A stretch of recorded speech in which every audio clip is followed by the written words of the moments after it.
हम ममता झा समस्त मिथिलावासी गोर लागै छी। सोहर गाबऽ जा रहल छी। जय गीतक रचना आदरणीय अशोक मिश्र भाईजी केने छथिन। जय मिथिला, जय मैथिली, जय माँ जानकी। कृष्ण जन्माष्टमी की बहुत बहुत शुभकामना। धन्यवाद। छला भादव मासक अन्हरिया की जन्म लेल कन्हैया रे। छला भादव मासक अन्हरिया की जन्म लेल कन्हैया रे।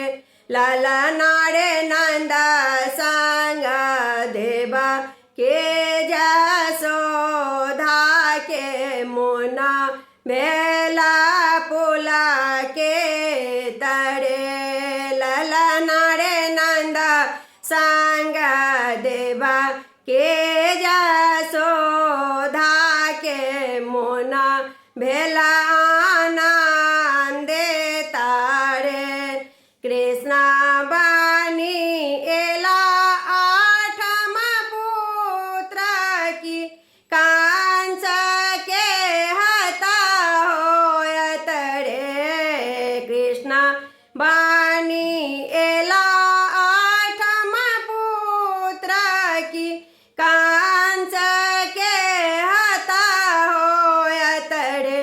ललना रे ऋषि जाना देला थे आसे साजे जुगा जोगा जे बाथोरे। ललना रे से जाना देला थे आसे सजे जुगा जोगा जे बाथोरे। मचला गोकुल में धूम आए के जना जाना हर से तारे। मचला गोकुल में धूम आए कि जना जाना हर सीतारे।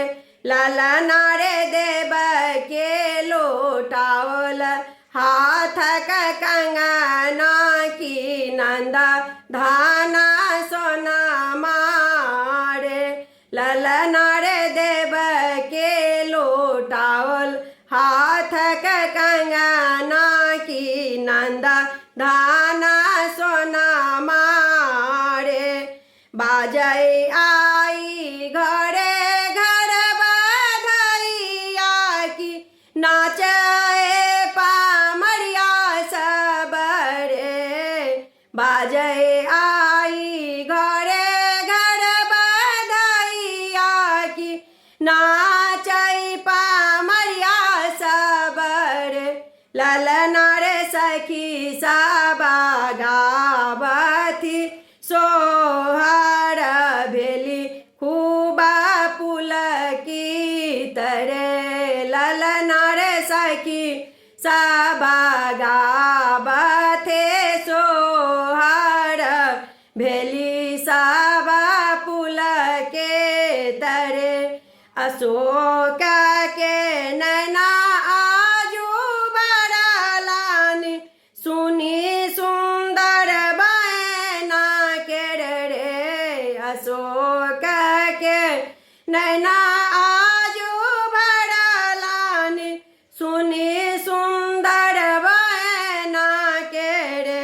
ललना रे जग के होए उधार जगत पति आयल रे।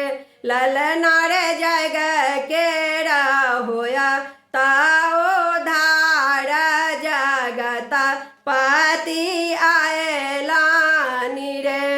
छला भादव मासक अन्हरिया की जन्म लेल कन्हैया रे।